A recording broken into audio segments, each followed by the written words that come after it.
किसी एक इंडिविजुअल के पास वो कैपेसिटी नहीं है पूरे पूरे एसेट को खरीदने के लिए, so that person can have a partial ownership. हो सकता है एक ऐसा टाइम आए जब होटल्स और इन सब चीज़ों की इतनी ज़्यादा डिमांड ना रहे। आज से कुछ साल बाद मतलब ये कॉन्सेप्ट ही खत्म हो जाएगा कि बाइंग एंड सेलिंग चल रही है। हो सकता है कि सारी चीजें अब सब्सक्रिप्शन बेस पे आनी स्टार्ट हो जाए। जब तक जरूरत नहीं है Web3 की तब तक Web2 को Web3 में शिफ्ट नहीं करना चाहिए। It has been more than a decade right कि digital assets like bitcoins and all those things have been into picture, but adoption level उस लेवल का नहीं है। बहुत सारे प्रोजेक्ट्स बोलना नहीं चाहिए बट चिट फंड्स की तरह चलते हैं, 21 दिन में पैसा डबल वाला सीन।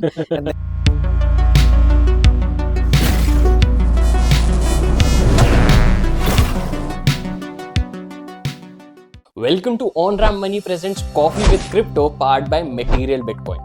एक सेइंग है कि अगर क्रिप्टोज में पैसा कमाना है ना तो नरेटिव्स को फॉलो करना बहुत ज्यादा इंपॉर्टेंट है। और अगर आप इस टाइम पे पर्टिकुलरली एक ऐसे नरेटिव की बात करो जो पूरे क्रिप्टो स्पेस में ट्रेंडिंग है, that is RWAs, real world assets, जिसमें इनफैक्ट ब्लैक रॉक ने भी बैकिंग कर रखी है।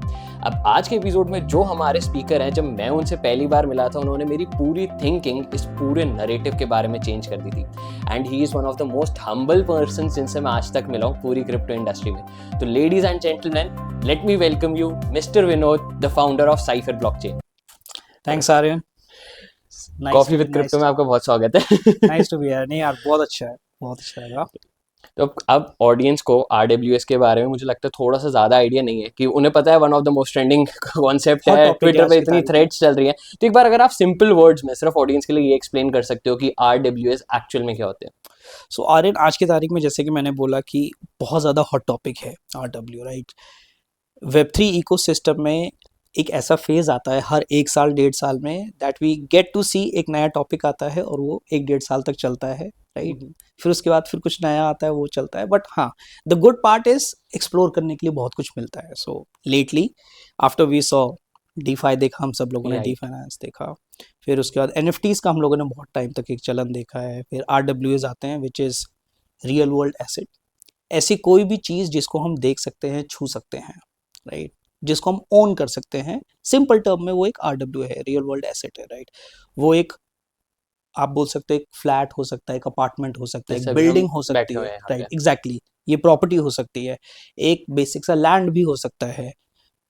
टू दैट एक्सटेंट NFTs को भी आप एक तरीके से RW ही बोल सकते हो, क्योंकि वो NFTs जो कि आप बोल सकते हो कि रियल लाइफ पिक्चर से चल के आ रही है, राइट। मोनालिसा की एक पेंटिंग है, राइट, उसको आप देख भी सकते हो, आप छू भी सकते हो, राइट।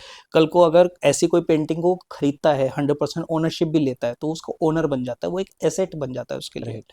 एक ऑटोमोबाइल इंडस्ट्रीज है, हम गाड़ियां खरीदते हैं, कार खरीदते हैं, बाइक खरीदते हैं, ये सब के सब एसेट्स हैं, राइट। तो ये रियल वर्ल्ड एसेट्स हैं सिंपल टर्म्स में, राइट। सी, Web3 इकोसिस्टम बहुत सिंपल है समझने के लिए।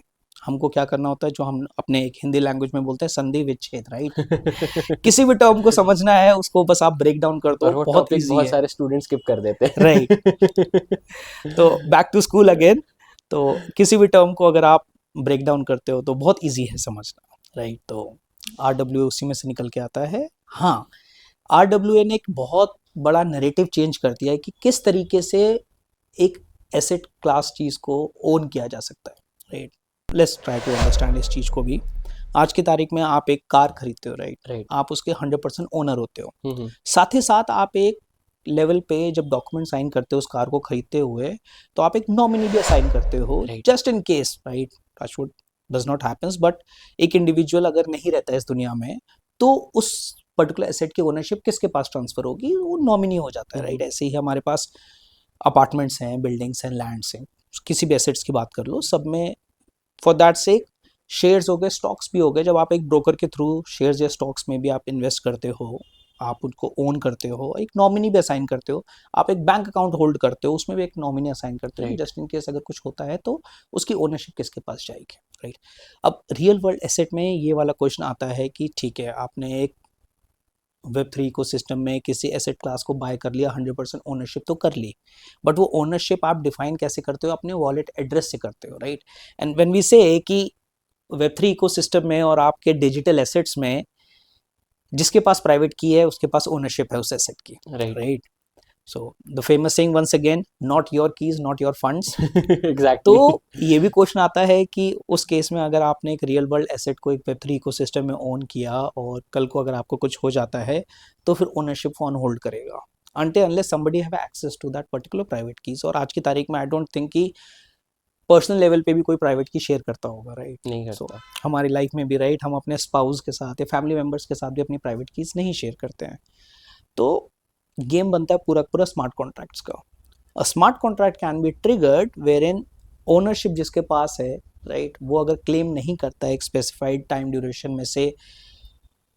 एक एग्जांपल लेता हूँ उस चीज़ का कि हम आज की तारीख में कहते हैं कि मेरा एक ईमेल अकाउंट है, राइट, वो ईमेल अकाउंट अगर मैं 6 महीने तक एक्सेस नहीं करूँगा तो उस केस में वो डिस्ट्रॉय हो जाए, राइट। ये फैसिलिटीज़ हैं आज की तारीख में। उस केस में क्या होता है कि बैकएंड में भी जिसने टेक्नोलॉजी बनाई है या जो रन कर रहा है उस टेक को, that person gets to know कि हाँ अब ये पर्सन हो सकता है एग्जिस्ट नहीं करता है, दैट्स व्हाई उसकी ईमेल एक्सेस नहीं हुई है। 6 महीने हो गए, 1 साल हो गए, 2 साल हो गए, 5 साल हो गए। अब उस केस में उस डेटा को डिस्ट्रॉय कर किया जा सकता है, राइट।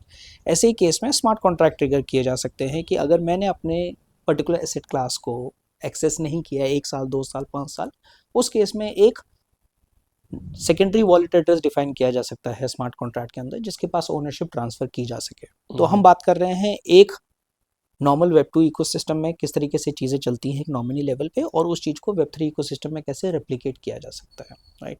सो RWA कोई बहुत बड़ा कॉन्सेप्ट नहीं है, इज जस्ट कि वेब 2 में आज तक ये चीज़ें चलती थी।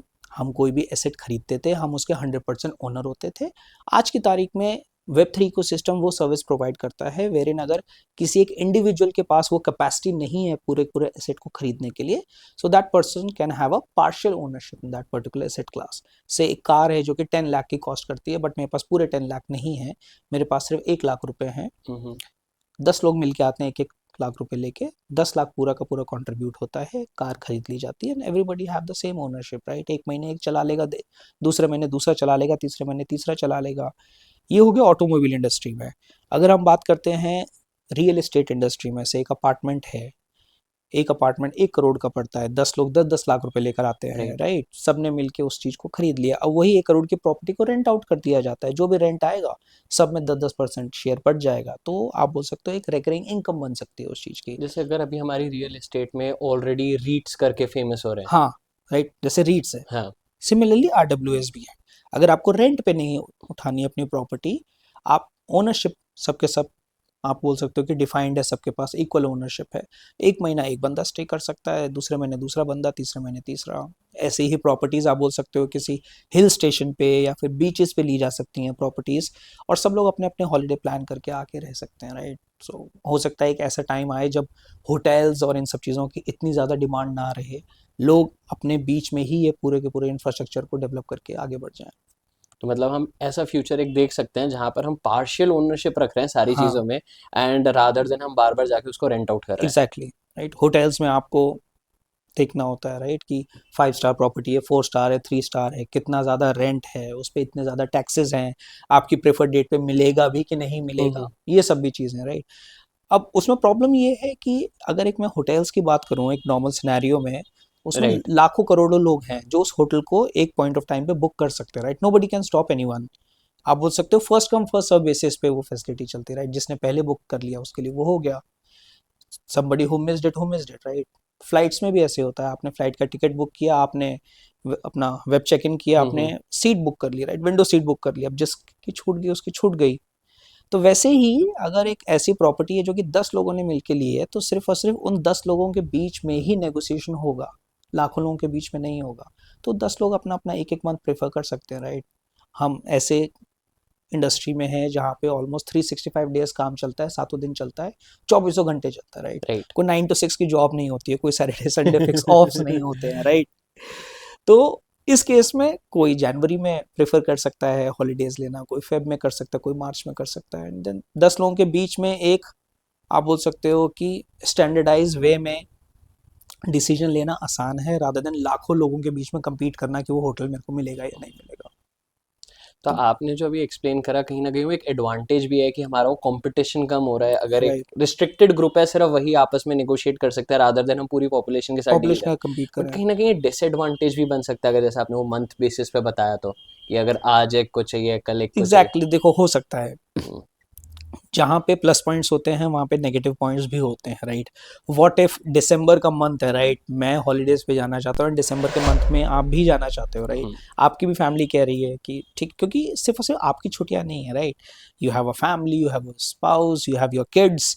अब बच्चों के विंटर वेकेशन ही दिसंबर में होते हैं और दसों लोगों के किड्स के अगर विंटर वेकेशन दिसंबर में होंगे तो एक इशू ज़रूर बनेगा ही बनेगा। तो वहाँ पे कहीं ना कहीं कॉन्फ्लिक्ट्स हो सकते हैं। कॉन्फ्लिक्ट्स ऑफ इंटरेस्ट आएगा ही आएगा, क्योंकि एक प्रॉपर्टी है और हम्म, 10 लोगों को चाहिए, राइट। तो वंस अगेन, अगर नेगोशिएट कर ले जाते हैं आपस में, इट्स प्रीटी मच इजी। ज़रूरी नहीं हम एक एक मंथ के लिए लें। वैसे भी कोई अगर हॉलीडेज पे जाता है तो एक मंथ कोई नहीं रुकता है, 4 दिन 5 दिन एक हफ्ता रुकते हैं, राइट। हम्म, तो आप ऐसे कर सकते हो कि दिसंबर के फर्स्ट वीक में किसने ले लिया, सेकंड में, थर्ड में, फोर्थ में ले लिया, ऐसे जनवरी में ले लिया। क्योंकि विंटर का तो मंथ दिसंबर और जनवरी तक चलता चलता है and most of the countries mid of Feb तक भी जाता है। तो वैसे भी प्लान आउट की जा सकती हैं चीज़ें।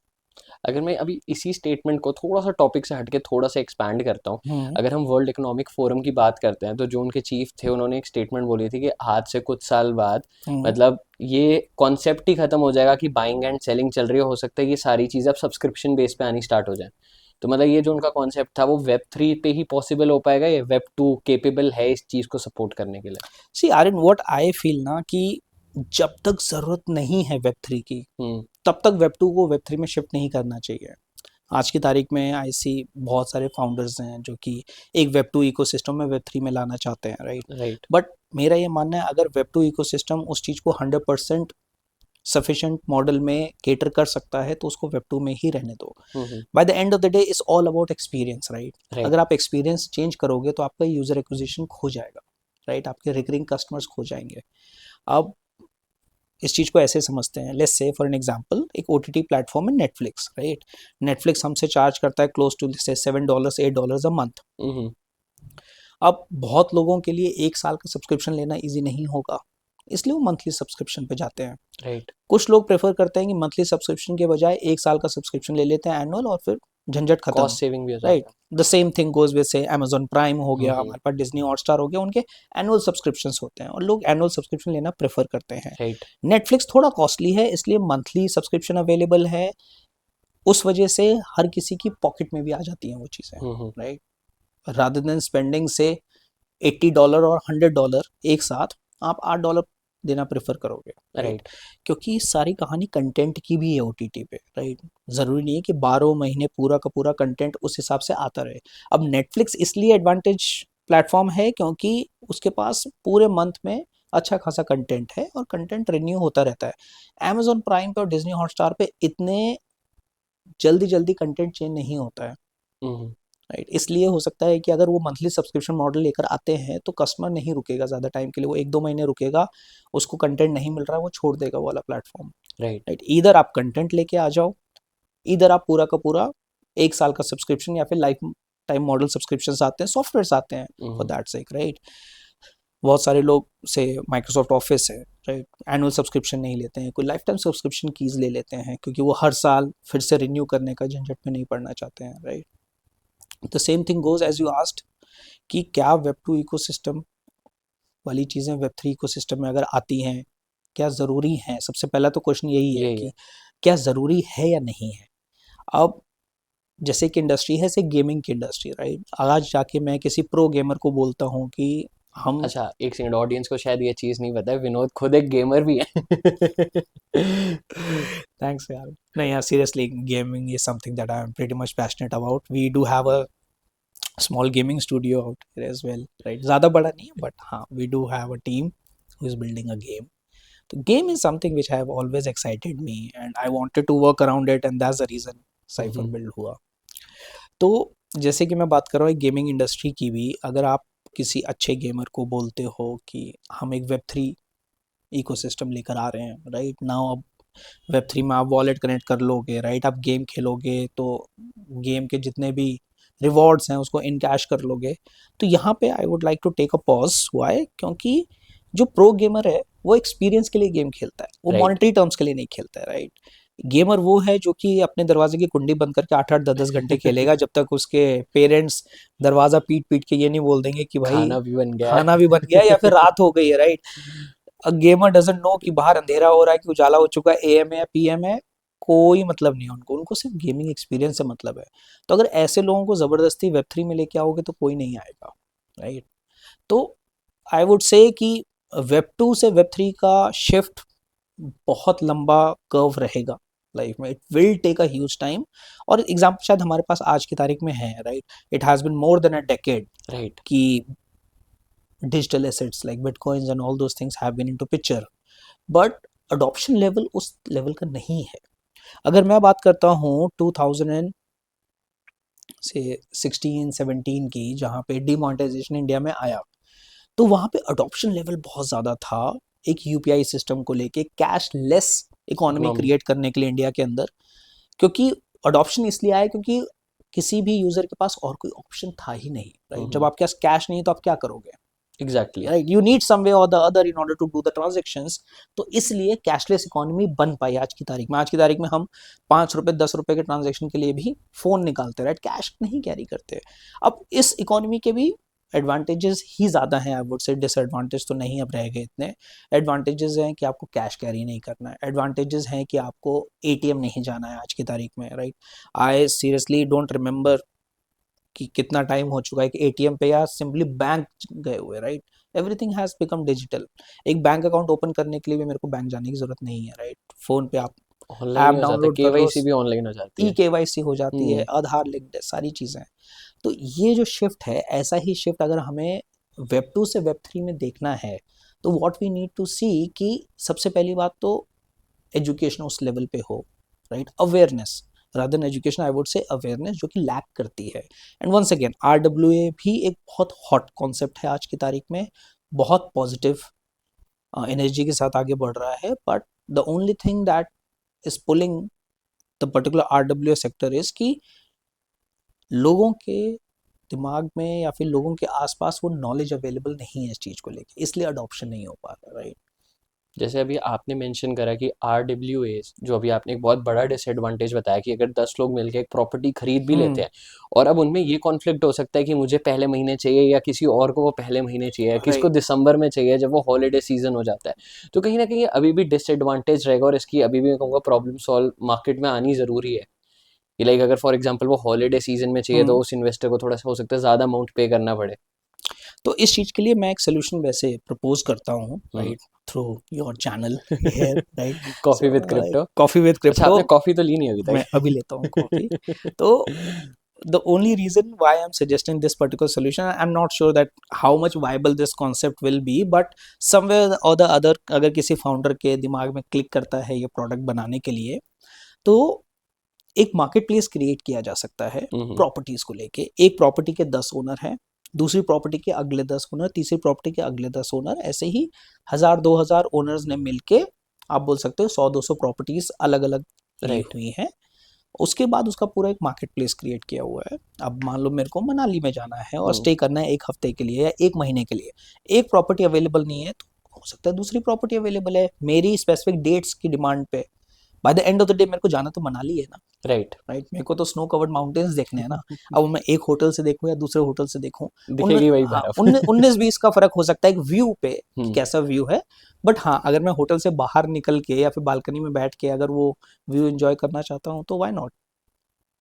और ऐसा भी हो सकता है कि एक पर्सन, जैसे आर्यन, आपने एक प्रॉपर्टी में 10% की ओनरशिप ली हुई है आरडब्ल्यू के थ्रू, दूसरी प्रॉपर्टी में 10% की ले ली है, तीसरी प्रॉपर्टी में आपने 10% की ली है, तो मल्टीपल प्रॉपर्टीज में आपकी मल्टीपल ओनरशिप भी हो सकती है, राइट। बट एक वेब 2 इकोसिस्टम की अगर मैं बात करूँ तो एक प्रॉपर्टी खरीदने भी इंसान का दम निकल जाएगा एक पर्टिकुलर प्रॉपर्टी को 100% ओनरशिप करने में आज की और तारीख में। इसके थ्रू हमारा रिस्क भी डाइवर्सिफाई हो सकता है कि उस प्रॉपर्टी पे नहीं आए लोग तो दूसरी में आ गए, दूसरे में आ दूसरी गए, में भी नहीं आए चलो तीसरी में आ तीसरे में गए। आ गए, right. There is a famous saying once again, right, कि आप सारे के सारे एप्पल्स एक बास्केट में नहीं रखते हो, और यस। सारे के सारे एग्स एक बास्केट में आप नहीं रखते हो, यू डाइवर्सिफाई योर पोर्टफोलियोज। हाँ, व्हाई तो ये नॉट। काफ़ी अच्छा कॉन्सेप्ट हो सकता है, मतलब अगर आप लोगों को आइडिया विनोद का काफ़ी अच्छा लगे इम्प्लीमेंट करने की सोच रहे व्हाई हो नॉट। तो और डेफिनेटली विनोद को कांटेक्ट भी कर लेना। Cipher blockchain. Thanks guys. तो अगर अब हम आगे बढ़ते हैं इसमें हम्म। आरडब्ल्यूएस को लेके, जैसे अभी हम इंस्टीट्यूशंस में जा रहे हैं, तो काफ़ी इंस्टीट्यूशंस बहुत ज़्यादा बुलिश हैं इस पूरे हाँ। कॉन्सेप्ट को लेकर। लाइक ब्लैक रॉक एंटर कर रहा है, और ब्लैक रॉक जहाँ पर एंटर करता है, जैसे अभी उसने बिटकॉइन में ईटीएफ्स के थ्रू एंट्री ली, तो हाँ। बिटकॉइन का प्राइस वैसे ही एक पॉजिटिव ट्रेंड में चला गया। मतलब पहली बार ऐसा हुआ है कि बिटकॉइन अपनी हाल्विंग से पहले ही अपना ऑल टाइम हाई ब्रेक कर चुका था। तो ऐसा लगता है कि अगर ब्लैक रॉक बैक कर रहा है इस पूरी इंडस्ट्री को, तो वो भी एक ऐसे मैं कहूँगा एक्सपोनेंशियल ग्रोथ देख सकती है वंस अगेन इस चीज को हम देखते हैं वेब 2 के वेब 2 के साथ। पॉइंट ऑफ व्यू अच्छा, से, आपको बिकॉज कॉफ़ी कैसे लगी? बहुत प्यारी है, थैंक बहुत अच्छी है। यू। तो क्योंकि शायद हमारे यूजर्स को वेब 2 ज़्यादा समझ में आता है आज की हम्म, तारीख में, तो इसलिए वो शायद रेजोनेट कर पाए वेब 2 और वेब 3 में, अगर हम उनको ऐसे समझाते हैं। ब्लैक रॉक की आपने बात की, राइट। राइट। आज की तारीख में जस्ट से कि आपके पास एक ऐसी न्यूज़ आती है कि पर्टिकुलर इंडस्ट्री टाइकून ने, राइट, एग्जांपल हमारे पास इलॉन मस्क के भी हैं, राइट, अगर वो एक पर्टिकुलर टोकन को बाय करता है और ट्वीट कर देता है अगर, राइट, डोज तो कॉइन। हाँ, doge coin, right, for that sake, या फिर से इंडिया में झुनझुन वाला पर्टिकुलर स्टॉक्स को खरीदते हैं तो पूरी पूरी भीड़ उसी स्टॉक के पीछे जाती है, राइट। राइट। डजेंट मैटर कि उस स्टॉक की नॉलेज है या नहीं है, बट ठीक है, एक बड़े ब्रांड ने उसको बाय किया तो डेफिनेटली उसमें कोई पोटेंशियल होगा, तो everybody move into that particular direction. वो कहीं ना कहीं वो हर्ड वाली मेंटालिटी होती हर्ड वाली मेंटालिटी है कि भाई एक बड़ा आदमी या बड़ी पर्सनालिटी अपना लॉस तो नहीं करवाएगी, है। तो राइट। जब वो प्रॉफिट कमाएगी तो कहीं ना कहीं छोटा मोटा हम भी प्रॉफिट कमाएंगे। Hmm. The same thing goes with this particular concept as well, कि जब ब्लैक रॉक खरीदता है किसी चीज़ को या बैक करता है तो सब लोग उस डायरेक्शन में चलते हैं, हम्म। राइट। अब बड़े बड़े बैंक्स आज की तारीख में अगर बिटकॉइन होल्ड करना स्टार्ट कर देंगे तो डेफिनेटली सबके सब खरीदने लग जाएंगे, राइट, क्योंकि right. They know that bye the end of the day concept है कि हाउस ऑलवेज विंस इन अ कसिनो, राइट। हम्म। तो अगर bye the end of the day ये सब के सब प्रॉफिट बनाएंगे तो एक नॉर्मल पब्लिक भी तो प्रॉफिट बनाएगी उस डायरेक्शन में जाके। तो उससे फ़ायदा ये है कि आपको बहुत ज़्यादा रिसर्च करने की ज़रूरत नहीं है किसी पर्टिकुलर डिजिटल एसेट्स को। I won't say crypto currencies, right. I digital assets, right, I prefer, RBI. RBI, right, I prefer to take that particular statement की डिजिटल एसेट्स है।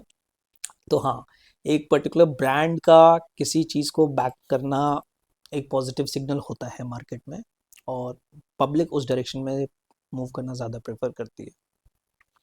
तो अगर इसका एक नेगेटिव साइड भी होता है, क्योंकि अगर हम ब्लैक रॉक की भी स्पेशली बात करते हैं, तो वो रिटेलर्स को इतना वो नहीं देती।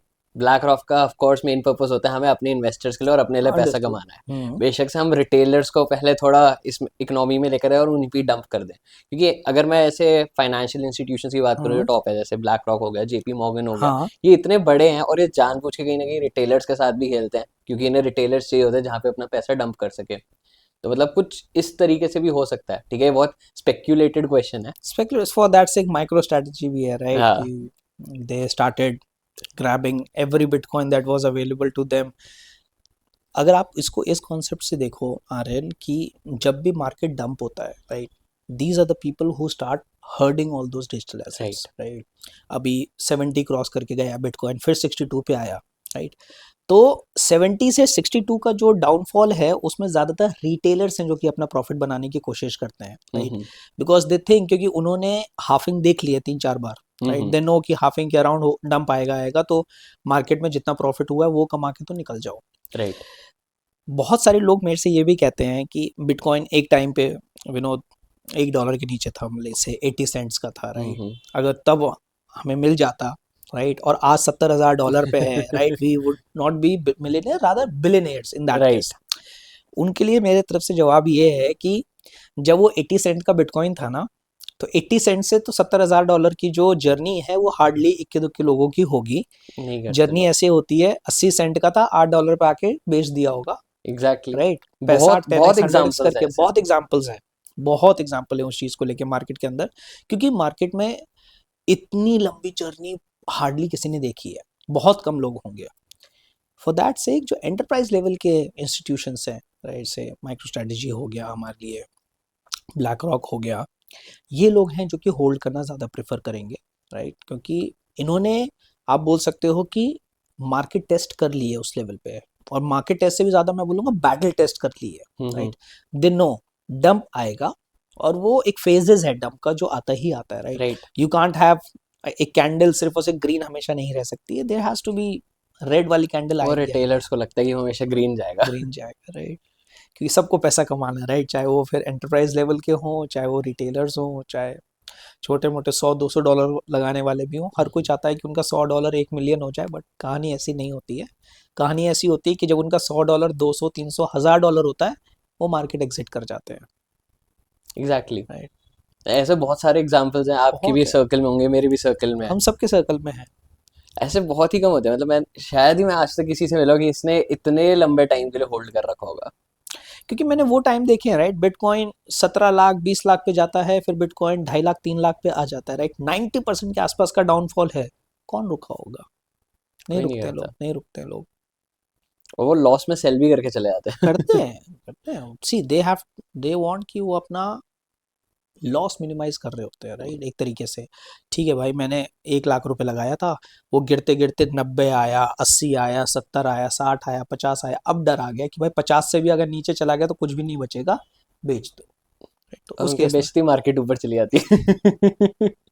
यहाँ पे बहुत सारे तो लोग ये वाला कॉन्सेप्ट ना आज तक कोई नहीं सोच पाया। ये वो ना, इसको हम लोग बोलते हैं एक अनलकी कॉन्सेप्ट होता है कि जब मैं खरीदता हूँ, ठीक है, तभी डंप होता है, और जब मैं बेचता हूँ तभी वो ऊपर जाता है। तो इसके ऊपर मेरे को आज एक मीम याद आ रहा है कि मैंने खरीदा और वो गिर मैंने भी गया। वही सेम देखी याद आया थी। ना, मेरे भी कि दिमाग वो में वही गिर चल गया, रही थी जो आप बोल और जब रहे मैंने बेचा तो वो ऊपर चला गया, मैंने खरीदा फिर वो फिर नीचे चला गया। थे। वो एक ना एक विशेष साइकिल है जो कि चलती रहती है, राइट? और उसका कोई सोल्यूशन नहीं है, कोई सोल्यूशन नहीं है। इट्स जस्ट डिपेंड कि आपका रिस्क एपेटाइट कितना बड़ा है। बैंक्स का और एक एंटरप्राइज, एक इंस्टीट्यूशन लेवल के जो ऑर्गेनाइजेशन है, उनका रिस्क एपेटाइट बड़ा होता है। हम्म, एक रिटेल इन्वेस्टर का रिस्क एपेटाइट इतना बड़ा नहीं होता है। वो इसलिए भी नहीं होता है क्योंकि कहीं ना कहीं ये पैसा उनकी सेविंग्स का होता है। एग्जैक्टली। वो उनकी डे टू डे स्पेंड्स होती हैं, जो कि वो किसी कंट्रोल मैनर में रोक के कुछ महीनों के लिए सेव करके, आप बोल सकते हो होल्ड करके कुछ पैसा कमाना चाहते हैं। और एक वो फियर फैक्टर एक रिटेल इन्वेस्टर में बहुत जल्दी आता है। इंस्टीट्यूशन लेवल पे इतनी जल्दी नहीं आता जितना एक रिटेल इन्वेस्टर के अंदर आता एग्जैक्टली, मतलब अगर हम मार्केट 5% ही डाउन हो जाए तो मार्केट गिर गई, मार्केट गिर गई। है। और जो इंस्टीट्यूशंस खरीद के बैठे थे, जस्ट सिट एंड वॉच कि कुछ भी जा रही क्योंकि है। उनका एक टारगेट है, राइट? राइट। उनका टारगेट है कि हम 3 साल देखेंगे, अब 3 साल में जो होगा इस समुंदर में, जितनी लहरें आएंगी हम सब देखेंगे, कोई और प्रॉब्लम अगर नहीं हम है। वैसे भी देखें ओवरऑल मार्केट में जितने भी लॉन्ग टर्म इन्वेस्टर्स होते हैं, हाँ, एंड इन्वेस्टर से मेरा मतलब है जो एटलीस्ट 1-1.5 साल होल्ड कर रहे होते हैं। राइट। यहाँ पे बहुत होता है कि आज डाला अगले हफ्ते ही मार्केट डंप कर गई तो लोग घबरा जाते घबराते हैं। हमारे पास बहुत एग्जाम्पल, जैसे एमआरएफ हमारे पास एग्जाम्पल है, राइट? जिन लोगों ने आज से 30 साल पहले एमआरएफ में डाला होगा, उन्होंने फॉर्च्यून खड़ी कर ली। हैं। बट जस्ट थिंक कि क्या 30 साल हर कोई रुका होगा? कोई भी नहीं रुका होगा। नहीं, 10x पैसा कमा बहुत के ही ही मार्केट रेयरली लोग निकल होते जाते हैं हैं। लोग। एग्जैक्टली, मतलब जैसे हम इन्वेस्टर्स की भी बात करते हैं, इवन अगर हम जैसे आपने झुनझुनवाला जी का नाम लिया, तो अगर वो भी है तो he keeps that stock for a long term. Exactly. ठीक है, क्योंकि उनकी मैंने कुछ पोर्टफोलियो देखी हुई थी, उन्होंने कुछ स्टॉक 3 रुपए से 1800-2000 तक फॉलो कर रखा है, फॉलो कर एंड रखे हैं उन्होंने कभी सेल नहीं करा। कि उनकी रिस्क एपेटाइट उतनी है, हाँ एग्जैक्टली, जैसे हम राइट? टाइटन की बात हाँ। करें तो उनका पोर्टफोलियो में यही स्टॉक था जो 3 रुपए से इतना पंप करा था।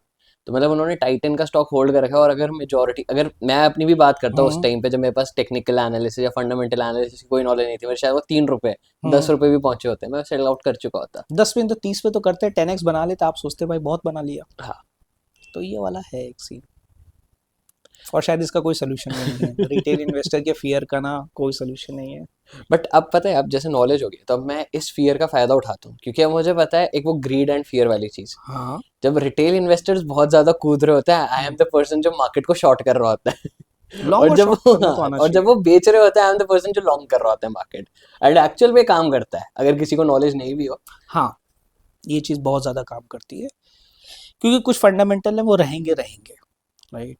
मार्केट जितना भी डंप, देखो हर चीज़ के पीछे एक स्टोरी ज़रूर होती है, right? Right. Out of the blue moon कभी मार्केट क्रैश नहीं करता है, हर किसी चीज़ के पीछे कोई ना कोई रीज़न होता है। एग्जैक्टली। लेमन ब्रदर्स को लेके अगर मार्केट क्रैश था तो उसके पीछे भी रीज़न था। अगर बिटकॉइन का क्रैश है तो उसके पीछे भी एक रीज़न है। इंटरनेट का एक बबल अगर डॉट बस्ट कॉम होता बस्ट, है, डॉट राइट। कॉम बबल अगर बस्ट होता है, उसके पीछे भी रीज़न है। But that doesn't mean that is the end of the story, right? अगर पूरा का पूरा मार्केट डॉट कॉम के बबल पे वहीं बस्ट हो गया होता तो आज की तारीख में तो कुछ भी नहीं होता। अगर हाँ, हर कोई गूगल मार्केट नहीं एग्जिट कर होता, जाता, फेसबुक, माइक्रोसॉफ्ट, कुछ भी नहीं कुछ भी होता। नहीं होता। अब आप सोचो, जब वो डॉट कॉम का बबल बस्ट हुआ, उस समय भी अगर आपने स्टॉक्स गूगल के खरीद लिए होते और आज तक अगर होल्ड किए होते, राइट, तो शायद हो सकता है कि आप उस साइड नहीं, आप इस साइड बैठे होते और मैं उस साइड बैठा होता, राइट? हाँ, माइट भी। माइट भी, तो ये कहानी है। हमें भी किसी प्राइवेट याच पे कर रहे होते हैं इंटरव्यू। वेब थ्री और डिजिटल एसेट में you will see every other, specifically retail investor, right? Institution वाले तो इतनी बड़ी ड्रीम शोकेस भी नहीं करते हैं। एक रिटेल इन्वेस्टर जिसने $100 या $1000 लगाया होगा, बट सपने होते हैं याच वाले, राइट। लिटरली याच वाले सपने होते हैं। एंड दे आर होपिंग कि आज एक मीम कॉइन खरीद ले, अगले दिन वो बढ़ गया तो बस क्या बात। So recently we have seen this particular hype in the Solana वाला market, right. Right? Solana market में कॉइन मार्केट कैप पे जाओ आप, मीम कॉइन्स देखो, एक दिन का शूट है 10 लाख% के आसपास का, राइट? आपने मुझे कॉइन, हम मिले थे एक पार्टी में, मिले थे साइफर ब्लॉकचेन की लॉन्च पार्टी थी, हम विनोद जी में आपने दिखाया था वो 62 करोड़%, राइट? 62 करोड़% था, और राइट। दूसरे दिन वो फिर 99.9% का डंप भी है। तो सारा ग्रीड का खेल है वो। तो होती हैं ये सारी चीज़ें। एंड सेम चीज़ अगर हम आर में भी जाएँ, तो आर में भी इतने ज़्यादा प्रोजेक्ट्स आ रहे हैं, ठीक है? आर में मैंने भी काफ़ी रिसर्च करी, काफ़ी प्रोजेक्ट्स में फंडामेंटल एनालिसिस। लेकिन अगर हम अभी भी देखें तो काफ़ी अनोनिमस टीम मेंबर्स ने क्या करा है, अपने प्रोजेक्ट की हाइप बनाई, उन्होंने एडवाइजर्स रख लिए काफ़ी अच्छे-अच्छे जिनका मार्केट में नाम है। हम्म। एडवाइजर्स रखने के बाद भी उन्होंने लाइक रग पुल कर दिया। तो अभी भी हम कहीं न कहीं वो बहुत अर्ली स्टेज में आर को अगर हमें स्ट्रीमलाइन होने को देखना है, तो आप क्या कहते हो इसके बारे में? क्योंकि आर्यन देखो, सारा कॉन्सेप्ट है ना शॉर्ट टाइम में मनी बनाने का कॉन्सेप्ट है, खासकर फाउंडर्स का। हुँ, तो एज एन इन्वेस्टर, अगर मुझे किसी प्रोजेक्ट में पैसा इन्वेस्ट करना होगा, so they have to be few check marks that have to follow, और अदर से एक प्रिंसिपल्स होने चाहिए लाइफ में that you should always and always follow. अगर तो टीम अनोनिमस है, सेफली एग्जिट कर जाओ, हुँ, हुँ, कोई ज़रूरत नहीं है आगे बढ़ने की उस चीज़ को लेके। बिकॉज मेरा ये मानना है कि प्रोजेक्ट से ज़्यादा फाउंडिंग टीम के ऊपर बेट लगना चाहिए। राइट। अगर फाउंडिंग टीम बहुत अच्छी है, तो किसी भी तरीके का प्रोजेक्ट पुल कर लेगी, अच्छे से पुल कर लेगी। आई एम नॉट सेइंग रग पुल, बट पुल, राइट, कर लेगी। इवन इफ दे फेल वो कम हाँ, बैक कर कम सकते हैं। बैक करेंगे, और बहुत सारे प्रोजेक्ट्स हैं जिन्होंने कम बैक एक्चुअली में किया है, राइट। राइट? बहुत सारे प्रोजेक्ट्स हैं जो कि जेन्युइन प्रोजेक्ट्स थे, but due to any X Y Z circumstances, accounts hack हुए, प्रोजेक्ट्स हैक हुए, फंड लिक्विडेट हो गए, but still they bounced back, right. Right? And see when it comes to web three ecosystem, अभी जैसे हम अभी balcony में बात कर रहे थे, it's all about building a community around it, right. Right? यहाँ पे एक फाउंडर हो या फिर कम्युनिटी हो, वो पैसा पहले दिन नहीं देखती है, वो एक इकोसिस्टम को देखती है। आज की तारीख में, जैसे अभी आपने पिछले स्टेटमेंट में बोला that we are too early in this particular ecosystem right now, भले एक डेकेड हो गया, बट एक डेकेड भी हमारे लिए शायद एक महीने कुछ के भी नहीं बराबर है। है, कुछ भी नहीं है। अभी तो वो एग अभी हैच भी नहीं हुआ है, राइट? राइट। अभी तो पूरे पूरे मुर्गी तैयार होने में बहुत बड़ा टाइम है। एंड इट्स बेटर कि वो मुर्गी का अंडा कंज्यूम करो रादर देन पूरी वो मुर्गी कंज्यूम करने के, right? बचपन में ये वाली स्टोरी हम लोग सुनते थे, सोने के अंडे वाली। सोने के अंडे देने वाली। तो अंडे पे कंसंट्रेट करो, वो ज़्यादा अच्छा है रादर देन पूरी मुर्गी को एक ही बार में कंज्यूम करने के। तो once again coming back to अपना RWA वाला, कि एक नॉर्मल रिटेल इन्वेस्टर के लिए एक पॉजिटिव पॉइंट है कि एंट्री बैरियर बहुत छोटा है, राइट। राइट? आज की तारीख में एक वेब टू इकोसिस्टम में एक प्रॉपर्टी लेने के लिए अगर मेरे को 1 करोड़ रुपए की ज़रूरत है, तो वेब थ्री इकोसिस्टम में RWA के थ्रू शायद मैं उसको 1/10 क्या 1/100th में खरीद लूँगा, राइट? फ्रैक्शनल ओनरशिप्स आजकल इतनी राइट। चल रही हैं। फ्रैक्शनल ओनरशिप हम लोगों ने NFTs के टाइम से देखना स्टार्ट की है, राइट? अभी तक क्या होता था कि एज अ इन्वेस्टर, या फिर आप बोल सकते हो कि आपको पेंटिंग में बहुत शौक है, तो आप किसी स्टूडियोज में जाओगे, राइट? आप एक आर्ट गैलरी में जाओगे और आप पेंटिंग में बोली लगाओगे और खरीदोगे, right. And then you have 100% ownership of that particular painting. अब हो सकता है कि उसकी कॉस्ट इतनी है पेंटिंग की कि हर किसी के पास उतना पैसा नहीं है देने के लिए। So how about say 100 or 1,000 of people coming together, pulling some amount of money, buying the particular painting and then having ownership of that one, say fractional ownership, right? तो ये कॉन्सेप्ट NFT से start हुआ था एक level पे fractional ownership को लेके। अब वही चीज़ हम लोग RWAs में भी देखते हैं, right? If painting which is once again एक डिजिटल आर्ट, तो डिजिटल लेवल पे हो गई, बट एक टैंजिबल पेंटिंग भी एक ऐसी चीज़ है जो कि एग्जिस्ट करती है, राइट? वो एक राइट। रियल टाइम पे और एक रियल वर्ल्ड में एक एसेट डिफाइंड है, जिसकी एक वैल्यू है। कल को वही पेंटिंग अगर बेची जाएगी तो डेफिनेटली कुछ ना कुछ पैसा भी मिलेगा। तो अगर if something can be tied up with से मॉनेटरी टर्म्स, तो एक रियल वर्ल्ड एसेट है उस केस में, राइट? उसको खरीदने पे आपको पैसा देना है, उसको बेचने पे आपको पैसा भी मिलेगा।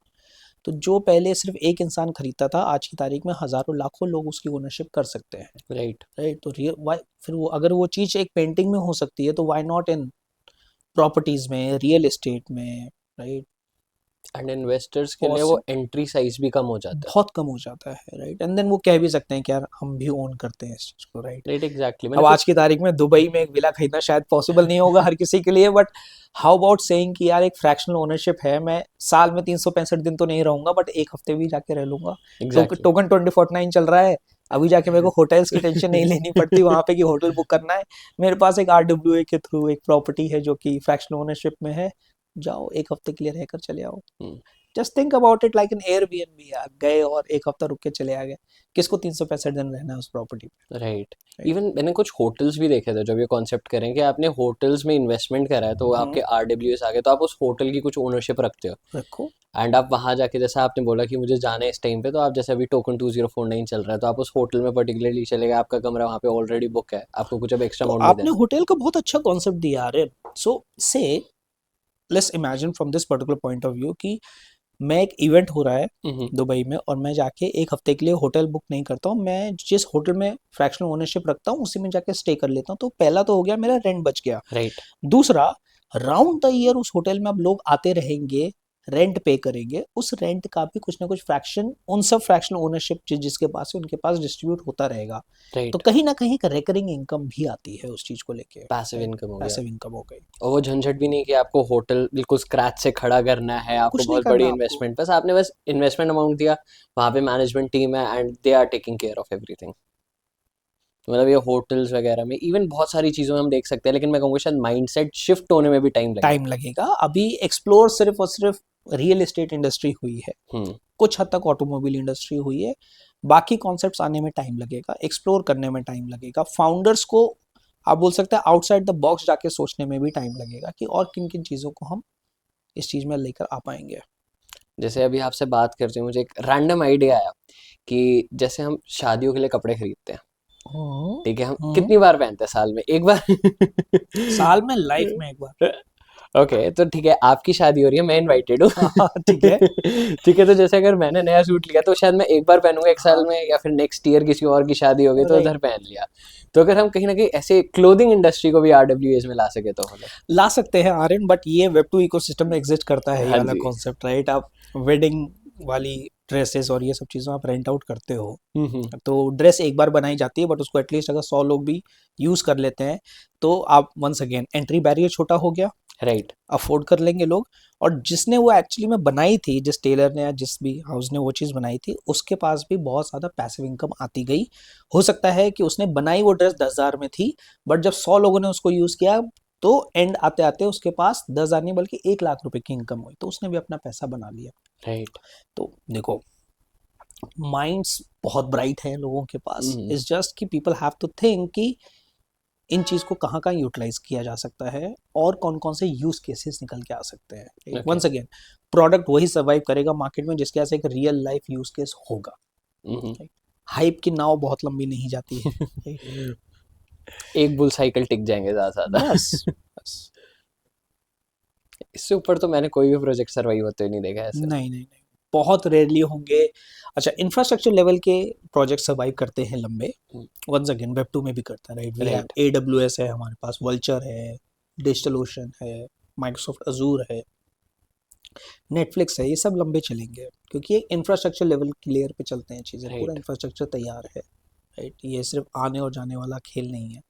वहीं अगर हम बात करते हैं NFTs की, मीम कॉइन्स की, राइट, तो ये आज है कल होंगे नहीं होंगे, nobody knows about it. Right, exactly. बहुत सारे प्रोजेक्ट्स बोलना नहीं चाहिए बट चिट फंड्स की तरह चलते हैं, 21 दिन में पैसा डबल वाला सीन, एंड देन 21वें दिन जाके देखोगे तो ऑफिस जैसे गायब है। ऑफिस गायब है, तो यहाँ पे वेबसाइट गायब है, ट्विटर अकाउंट गायब है, टेलीग्राम अकाउंट बैन हो चुका है, फाउंडर्स ने अपना टेलीग्राम अकाउंट बंद किया है। अब बैकग्राउंड में जाके उस चीज को समझोगे तो क्या होगा, मैं पिक्चर बैकग्राउंड की बताता हूँ कि फाउंडर अपने को फाउंडर से बाकी सब लोग किसी आइलैंड पे, हुआ आइलैंड या कहीं पे आराम से मौज काट रहे होते हैं। तो अब देखो, उन्हें लेन देन नहीं है दुनिया में, क्या हो रहा है। देखो उन्होंने रिटायरमेंट अपनी 1 साल के अंदर ले ली है, तो यहाँ पे कोई भी 60 साल काम नहीं करता है, पहली चीज। बट हाँ, फिर वो लोग शॉर्ट माइंडेड है, राइट, आप रादर से शॉर्ट साइटेड है। लंबे रेस का घोड़ा वाला सीन नहीं बनता है उस केस में। ठीक है, उन्होंने लगाया 1 लाख रुपए, बना लिए 3 करोड़ रुपए, शायद उनके लिए उतनी ही विजन थी, राइट। राइट, इसलिए उन्होंने वो वाला प्रोजेक्ट करने का सोचा। जिसकी विजन बड़ी होगी वो बहुत बड़ा प्रोजेक्ट बनाने की सोचेगा। वो सबसे पहली बात तो फाउंडर इनिशियली एग्जिट भी नहीं लेते अपने प्रोजेक्ट्स में। जो डेडिकेटेड प्रोजेक्ट होता है टैंजिबल, उसमें 3 साल 5 साल तो वैसे भी हम लोग लॉकिंग करके रखते हैं एज अ फाउंडर, कि भाई हम अभी इकोसिस्टम को ग्रो करने देंगे, हम अपना पैसा 3 साल 5 साल के बाद देखेंगे बनाने के लिए। राइट। पहले बनने तो दो, पहले प्रोजेक्ट को ग्रो तो करने दो। वो सारा का सारा खेल है। एंड आपने अभी थोड़ी देर पहले एक स्टेटमेंट बोली थी कि टीम पर बैठ करना चाहिए, तो वो यही चीज़ हो जाती है। राइट। देखो, मैं आज किसी चीज़ में इन्वेस्ट करना चाहूँगा तो उसको बनाने वाला कौन है, किस इंडस्ट्री से आता है, किस एक्सपीरियंस से आता है, राइट, क्या क्या उन्होंने आज तक पुल किया है, बनाया है, ये सब वो आप बोल सकते हो डिसीजन मेकिंग सवाल होंगे जो कि मैं ऐसे प्रोजेक्ट से पूछना चाहूँगा before investing in those projects, rather than ये देखना कि यार हज़ारों लोग खरीद रहे हैं, गूगल पे डाल रहे हैं किसी प्रोजेक्ट के बारे में, तो पहला पेज सिर्फ और सिर्फ उसी के रिजल्ट से भरा हुआ है। वो मुझे नहीं चाहिए, बिकॉज ये सारी की सारी चीज़ें रिग्ड की जा सकती हैं। राइट। राइट। गूगल पे भी आप बोल सकते हो कि ऑक्शंस और ये सारी चीज़ें होती हैं, बेट लगती हैं चीज़ों की। फर्स्ट पेज पे रिजल्ट्स आने के लिए आप 3-5 अपने एसईओ के बंदे बिठा दो, एसईओ बहुत अच्छे से चला दिया, फर्स्ट पेज पे रिजल्ट आ गया, but that does not defines the legitimacy of any type of project. यार उस केस में प्रोजेक्ट लेजिमेट है या नहीं है, उससे पहले आपको ये पता करना है कि उसको बनाने वाला बंदा लेजिमेट है कि नहीं है। राइट। वो बहुत इंपॉर्टेंट चीज़ है, बहुत इंपॉर्टेंट चीज़ है वो। क्योंकि वही होता है, वरना आपने आज पैसे डाले, वही जो आपने बोला लक्ष्मी चिट फंड 21 दिन में प्रोजेक्ट ही गायब है। और ऐसा नहीं कि प्रोजेक्ट्स 21 दिन में पैसा डबल करके नहीं देते हैं, वेब थ्री में डेफिनेटली करके देते हैं, बट वो कब तक देते हैं ये सबसे बड़ा सवाल है। राइट। ठीक है, जिसने पहले दिन पैसा डाला उसने तो 21 दिन में बना लिया, बट उस इंसान का क्या जिसने 20वें दिन में अपना पैसा डाला था, राइट, वो तो एक राइट। दिन के बाद खत्म हो गया। एंड ऐसे बहुत सारे प्रोजेक्ट्स हैं। बहुत एंड प्रोजेक्ट्स हैं। मैं कहूँगा ऑडियंस में स्पेशली रिटेलर्स में ग्रीड इतना है कि वो देखते ही नहीं है, उन्हें लगता है ये बहुत अच्छा परसेंटेज मिल रहा है तो चलो इसमें डाल देते हैं। एक अभी हिमाचल में भी एक सीन हुआ था जहाँ पे पता नहीं शायद मोर देन 1000 पुलिस ऑफिसर्स भी एक हाँ, स्कैम का शिकार बने थे। Right, I know. मैं आपको बताता हूँ, कोलकाता में अभी रिसेंटली हुआ था, वेयर समबडी सोल्ड बिटकॉइन, एक minted coin, actually physical coin, right, 50 lakh 60 lakh रुपए का बेच दिया है, and that seriously the person who bought it is showing that particular coin अपने फ्रेंड ओके। सर्कल में कि मैंने बिटकॉइन ले लिया है। Right. See, people have no idea where they are actually putting their money in। आज की तारीख में मैं आपको बताता हूँ कि 90% रिटेल इन्वेस्टर वो है जो कि कॉइन मार्केट कैप पे जाके फिल्टर लगा लेता है कि 24 आवर्स में सबसे ज़्यादा प्रॉफिट किसका है और वहाँ पैसा लगा देता है बिना सोचे समझे कि अगले 24 घंटे में वो डंप लेकर आ जाएगा।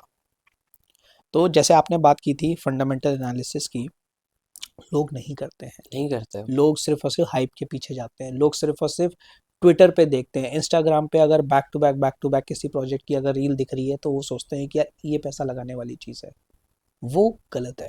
और इसी स्टेटमेंट को अगर मैं थोड़ा सा और यहाँ पर एक्सटेंड करूँ तो मैं किसी यूट्यूबर का नाम नहीं ले रहा, बट बहुत सारे यूट्यूबर्स ये भी करते हैं, आप हमारा टेलीग्राम चैनल ज्वाइन कर लो, हम आपको टिप्स देंगे।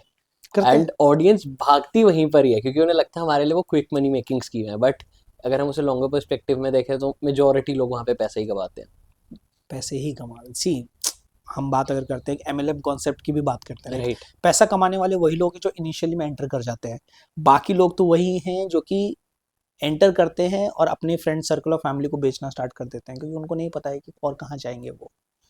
तो जो लेटर स्टेज पे आते हैं ज़्यादातर लोग पैसा गवा देते हैं बिकॉज वो बिना सोचे समझे आते हैं और किसी की बातों में आके उस प्रोजेक्ट के अंदर आते हैं, वो गलत है। और इनकी कम्युनिटीज़ भी इतनी स्ट्रॉन्ग होती हैं क्योंकि हमने अपने फिन फार्म में एक स्पेशली एक सीरीज स्टार्ट करी थी, that was scam buster series. Okay. ठीक है, तो हमने अलग अलग प्रोजेक्ट जो इंडिया में या फिर ग्लोबली ऐसे फैल रहे हैं तो उनको हमने कवर करा कि अब इनकी रियलिटी क्या है। तो ऐसी एक प्रोजेक्ट है, मैं नाम नहीं ले रहा, ठीक है, तो हमने उस प्रोजेक्ट को कवर करा, उसका पूरा एनालिसिस करा। एंड उस प्रोजेक्ट के अगर आप हमारी वीडियो के कॉमेंट सेक्शन देखोगे ना, पूरा गालियों से भरा हुआ है कि मतलब इतनी स्ट्रॉन्ग कम्युनिटीज़ हमने देखी हैं कि जो स्कैम पुल भी कर रहे हैं उनकी इतनी स्ट्रॉन्ग कम्युनिटीज़ कैसे बन जाती हैं।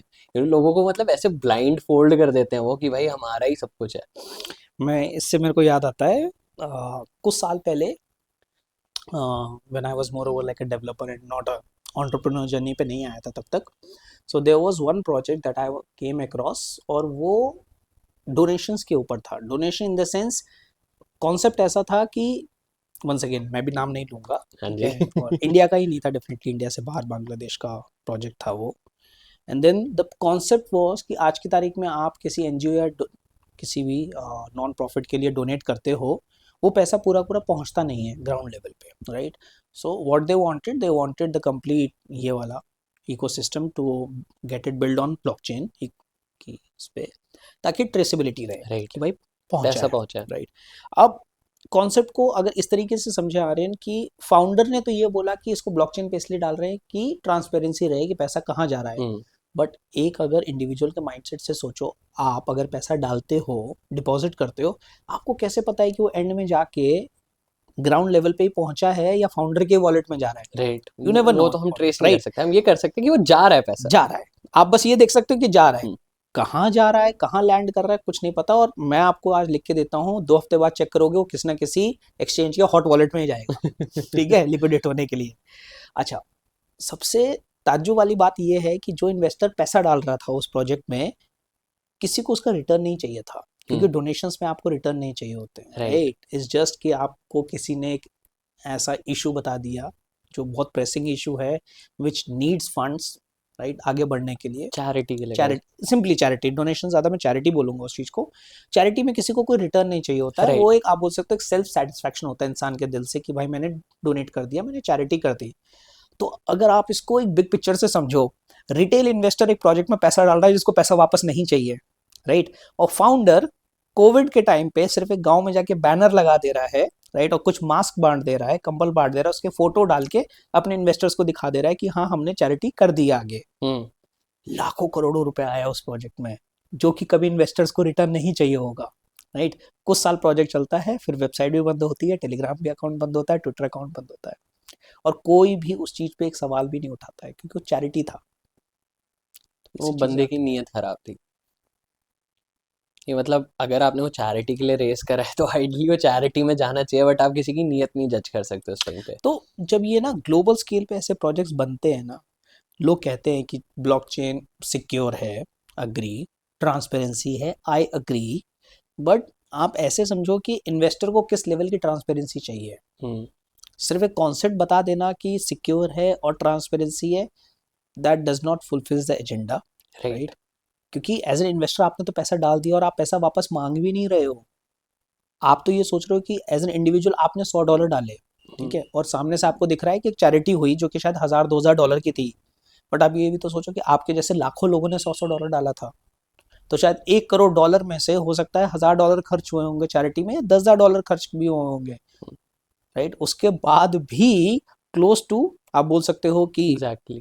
$10 मिलियन के आसपास, यानी 1 करोड़ यानी 10 मिलियन, क्लोज टू $10 मिलियन तो सारा का सारा फाउंडर की जेब में गया होगा, और वो कुछ समय के बाद फिर वो हॉट वॉलेट में जाते हुए भी दिखता है, लिक्विडेट होते हुए, राइट। तो यहाँ पे प्रॉब्लम ये आती है कि लोगों का ट्रस्ट खराब होता है। एग्जैक्टली। आज की इंडस्ट्री में आई नो फ्यू पीपल जो कि एक्स्ट्रा ऑर्डनरी माइंडसेट के साथ हैं, बहुत अच्छी अच्छी चीज़ बिल्ड भी कर सकते हैं और कोशिश भी कर रहे हैं बिल्ड करने के लिए। The only thing that they lag is कि फंड का क्रंच है, और उस वजह से कोई ऐसा टाइम आता है 6 महीने 1 साल के बाद कि वो कंटिन्यू नहीं कर पाते, वो प्रोजेक्ट डाई कर जाता है, वो आइडिया डाई कर जाता है। इन्वेस्टर्स पैसा इसलिए नहीं डालते क्योंकि उसका एक्सपीरियंस खराब रहा है इस इंडस्ट्री के अंदर, राइट। तो सबसे पहले तो एक कंट्रोल मैनर में हमको ये जानना ज़रूरी है कि भले ब्लॉकचेन ट्रस्टलेस इकोसिस्टम पे चलती है कि आपको किसी मीडिएटर की ज़रूरत नहीं है, राइट, बट क्या सच में हमें मीडिएटर की ज़रूरत नहीं है? एज एन इंडिविजुअल आई से एंड आई थिंक कि हमें सच में एक मीडिएटर की ज़रूरत है। एक बीच में कोई ना कोई गवर्निंग बॉडी का होना बहुत ज़रूरी है, दैट शुड टेक केयर कि स्कैम प्रोजेक्ट्स ना हो, एक रिटेल इन्वेस्टर का पैसा बर्बाद ना हो, ताकि एक जेन्युइन स्टार्टअप जिसको पैसा चाहिए कुछ बनाने के लिए, जो कि एक्चुअली में रिटर्न निकाल के दे सकता है इन्वेस्टर को, उसको पैसा मिले। ऐसे बहुत सारे स्टार्टअप हैं जो कि मेरी नॉलेज में जो कि डाई कर गए जस्ट बिकॉज की फंडिंग नहीं मिली उनको, और और फंडिंग इसलिए नहीं यही मिली जो क्योंकि स्कैमर्स जैसा अभी आपने प्रोजेक्ट बनाया, इन्हीं के स्कैम्स की वजह से इन एक्चुअल स्टार्टअप्स को फंडिंग नहीं मिलती है। एग्जैक्टली यहीं पे प्रॉब्लम है।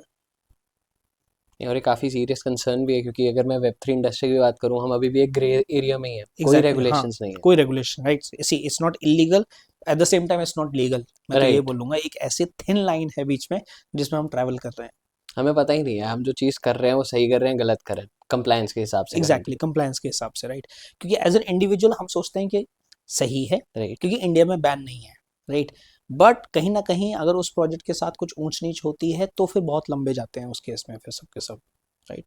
क्योंकि वो गलत है, आई वुड से। बनाओ एज अ फाउंडर, चीज़ बनाओ और सच में बनाओ उस चीज़ को, रादर देन एक शॉर्ट साइटेड करते हुए कि ठीक है यार मैं 10 लाख रुपए मार्केटिंग में डालूंगा, मार्केट से 1 करोड़ रुपए उठाऊंगा और फिर खत्म हो जाएंगी चीज़ें। आप ये तो सोचो कि जिन लोगों ने वो 1 करोड़ डाला है वो फिर आगे इन्वेस्ट नहीं करेंगे किसी और चीज़ में, क्योंकि उनका एग्जैक्टली, एक्सपीरियंस खराब हो गया है। वंस अगेन पूरा एक्सपीरियंस का खेल है। That's true.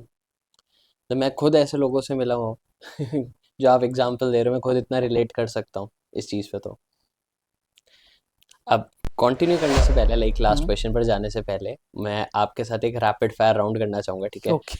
तो कॉफी विद क्रिप्टो में एक स्पेशल चीज़ है जो हम अपने हम्म। स्पीकर्स के साथ करते हैं, दैट इज मैं आपसे सिर्फ 3 वर्ड्स बोलूंगा, ठीक है। ठीक है? एंड जो भी चीज़ आपके दिमाग में सबसे पहले आएगी, सिर्फ आपको एक 1 वर्ड आंसर देना ओके, ट्राई है, ठीक है? करते हैं। रेडी? ठीक तो सबसे पहले साइफर ब्लॉकचेन। है। गेमिंग। गेमिंग, तो gaming gaming experience. Experience. PUBG PUBG mobile. Mobile. Okay, तो ये हमारा रैपिड फायर राउंड था। अब लास्ट क्वेश्चन मेरा क्या है, लाइक अगर हमारी ऑडियंस अब आरडब्ल्यू सेक्टर में एंटर करना हम्म। चाहती है तो उनके लिए मतलब क्या डूज होने चाहिए, क्या डोंट्स होने चाहिए? क्योंकि ऑफ कोर्स अगर अभी हम हमारी ऑडियंस की बात करो, सारे रिटेलर्स ही होंगे मेजोरिटी, हम्म। तो मुझे नहीं लगता डेवलपर्स यहाँ पर ज़्यादा है। तो लाइक आपके लिए क्या एडवाइस रहेगी उनके लिए? स्पेसिफिकली आरडब्ल्यू के लिए आई वुड से आर्यन की हम्म। कुछ समय के लिए इंडियन मार्केट से दूर रहना होगा, क्योंकि ओके। वंस अगेन जैसे भी हमने बात की ग्रे एरिया की, हम्म। राइट। एक आरडब्ल्यूए और एक इंडियन सेक्टर के अंदर बहुत बड़ा ग्रे एरिया है। I let you know why. और हम्म। ये शायद से एक इवेंट में आपने सुना भी होगा मेरे हम्म। साइड से कि इंडिया के अंदर आज की तारीख में वैसे क्लॉज डिफाइंड नहीं है where in more than 1 person can have the complete ownership of a particular asset. Okay. That means कि आज अगर एक ज़मीन खरीदने जाते हैं, राइट, और उस ज़मीन का ओनर एक बंदा होगा जो उसको खरीदेगा, फिर उसके नॉमिनी होंगे, चाहे फैमिली राइट। मेंबर होगा, कुछ होगा। अगर इसको कुछ हो जाता है तो फिर उसकी फैमिली को वो चीज़ है कि ओनरशिप ट्रांसफर हो जाएगी। फ्रैक्शनल ओनरशिप का कॉन्सेप्ट अभी इंडिया के अंदर लीगल वे में नहीं एग्जिस्ट इंट्रोड्यूस नहीं हुई है। करता है। ऑटोमोबाइल इंडस्ट्री का जो टॉपिक मैंने एक कॉन्फ्रेंस में उठाया था, तो ऑटोमोबाइल इंडस्ट्री में भी कुछ प्रोजेक्ट्स आए इंडिया के अंदर where in more than one person can have ownership of particular car, right, but वो प्रोजेक्ट लिफ्ट ऑफ नहीं कर पाए। द ओनली रीजन कि आप मिनिस्ट्री को, लाइक ट्रांसपोर्ट मिनिस्ट्री को आप ये नहीं समझा सकते हो कि अगर एक कार के 10 ओनर हैं, फ्रैक्शनल ओनर हैं, और किसी एक पर्सन ने अगर एक्सीडेंट किया है, बट जब ओनरशिप सबके पास बराबर है, राइट, तो उस केस में किसके ऊपर लीगल क्लेम आएगा चीज़ों का, क्योंकि ओनरशिप तो सबके पास बराबर है। अगर राइट। देखो आज की तारीख में सिंपल समझते हैं, एक 16 साल का लड़का जो कि 18 पूरा नहीं हुआ है, उसके पास ड्राइविंग लाइसेंस नहीं है, वो अपनी डैड की कार लेके निकलता है और कोई एक्सीडेंट कर देता है। जितनी जिम्मेदारी उस बच्चे की है उतनी जिम्मेदारी उसके पेरेंट की भी आती है कि नहीं आती है? राइट। आती है ना। उस केस में क्योंकि उसके पेरेंट हैं जो कि उस कार को ओन करते हैं, या उसका फादर है या मदर है उस कार को ओन करते हैं, तो उनकी भी उतनी रिस्पॉन्सिबिलिटी है। केस फाइल होगा तो उनके ऊपर भी होगा उस चीज़ को लेके। तो अगर इंडिया के अंदर फ्रैक्शनल ओनरशिप में अगर आप गाड़ियां बेचना स्टार्ट कर दोगे और किसी एक पर्सन से एक्सीडेंट होता है, ओनरशिप सबके पास बराबर है, तो रिस्पॉन्सिबिलिटी सबके पास बराबर है, राइट। तो फिर केस किसके ऊपर होगा? पहला ये चीज़। दूसरा, जो एक्सीडेंट हुआ अब उसका पैसा और भरपाई कौन करेगा उस चीज़ में, राइट। एट द मोमेंट ये भी हो सकता है कि बहुत अच्छी पॉश गाड़ी थी, राइट, मान लो एक लंबोर्गिनी थी, इंडिया के अंदर इंपोर्ट करके आई, फ्रैक्शनल ओनरशिप हो गई उसकी, राइट। एक पर्सन लेके जाता है, उस गाड़ी को ठोक देता है, उसका एक्सीडेंट हो जाता है, राइट। अब उस एक्सीडेंट का आप बोल सकते हो पैसा जो लगेगा उसको फिक्स करने में, फ्रैक्शनल ओनरशिप किसी के पास थी $100 की थी, $1000 की थी, वो तो वैसे मार्केट एग्जिट कर जाएगा, बोल देगा मेरे को इसमें पढ़ना ही नहीं है, राइट। क्योंकि उसका को फिक्स कराने में हजारों हजारों डॉलर का खर्चा होगा, रादर देन जिसकी एंट्री लेवल सिर्फ 100 या $1000 की थी। तो ये सारे के सारे ऐसे कॉन्सेप्ट्स हैं जो कि अभी क्लियर नहीं है इंडिया के अंदर। अगर आप रियल एस्टेट की बात करो, I would say preferably Dubai में we do have few of the projects where in आप एक लीगलाइज्ड वे में फ्रैक्शनल ओनरशिप कर सकते हो, राइट, रियल एस्टेट की। आई वुड से फोकस उस साइड होना चाहिए और वहाँ से हमें सीखना चाहिए कि उन लोगों ने उस चीज़ को कैसे डिप्लॉय किया है और राइट। सक्सेसफुली कैसे रन कर रहे हैं। फिर उस कॉन्सेप्ट्स को आप इंडिया लेकर आ सकते हो। But once again intervention of the government would be required, क्योंकि by the end of the day ये सारी की सारी लीगल चीज़ें गवर्नमेंट की तरफ से ही क्लियर होंगी कि क्या वो इस चीज़ को अलाउ करते हैं या उस चीज़ को अलाउ नहीं करते हैं। जब तक नहीं अलाउ करते हैं, वंस अगेन डिजिटल एसेट वाला ही सीन है, ग्रे एरिया है। Right. You enter into the market on your own risk, right. Simple सा कॉन्सेप्ट है, जैसे कि आज इंडिया के अंदर बैंक्स होते हैं, right. You go to a bank, you apply for a loan, आपको पैसा मिलता है। अब वो सारा का सारा खेल आपका और बैंक के बीच का है। आप टाइमली पेमेंट कर देते हो, आपका सिबिल स्कोर मेंटेन रहता है। आप डिफॉल्ट कर देते हो, बैंक आके क्लेम करती है चीज़ों की, राइट। आपने गाड़ी के अगेंस्ट लोन लिया था, गाड़ी उठ के ले जाएगी बैंक, ठीक है। अब इसी चीज़ को लेके अगर आप RWA की चीज़ समझने की कोशिश करते हो, राइट, सिमिलर कॉन्सेप्ट में, तो इंडिया के अंदर जब हम बोलते हैं कि enter on your own risk, right, जैसे मैंने बैंक का बोला, राइट, बैंक एक लीगलाइज्ड वे में काम करता है।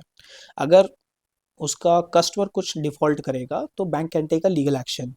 अगर बैंक हरास करता है तो customer can also take a legal action, right. दोनों साइड से फैसिलिटी अवेलेबल है RBI के साइड से।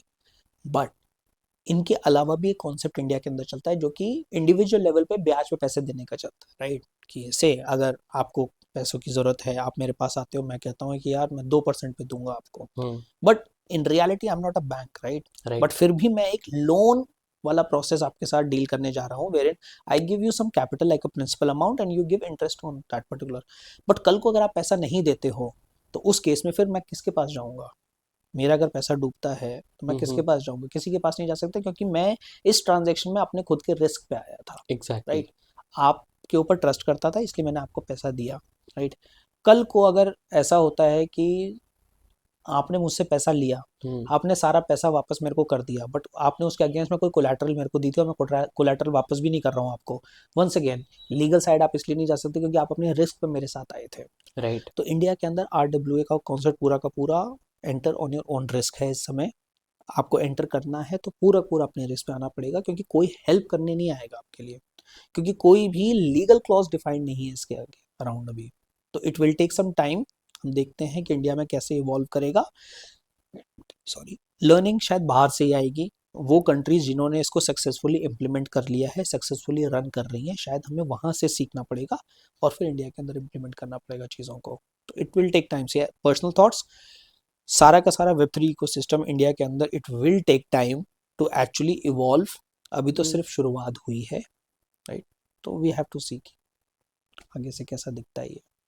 तो ये लर्निंग आप भी ले सकते हो विनोद की साइड से, क्योंकि RWS एक इतना ट्रेंडिंग टॉपिक है, बट जो इसकी अदर साइड है जिसकी हम एक्चुअल में बात ही नहीं कर रहे हैं, वो विनोद ने आज आपके सामने रखी है कि अब RWS एक्चुअल में क्या है। हम बेशक से उसमें टू अर्ली हैं, लेकिन अभी उसका रियलिस्टिक अप्रोच क्या है वो आपको भी समझना जरूरी है।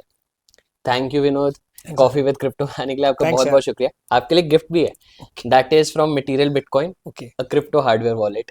Thanks. Thank you Vinod. Thank you.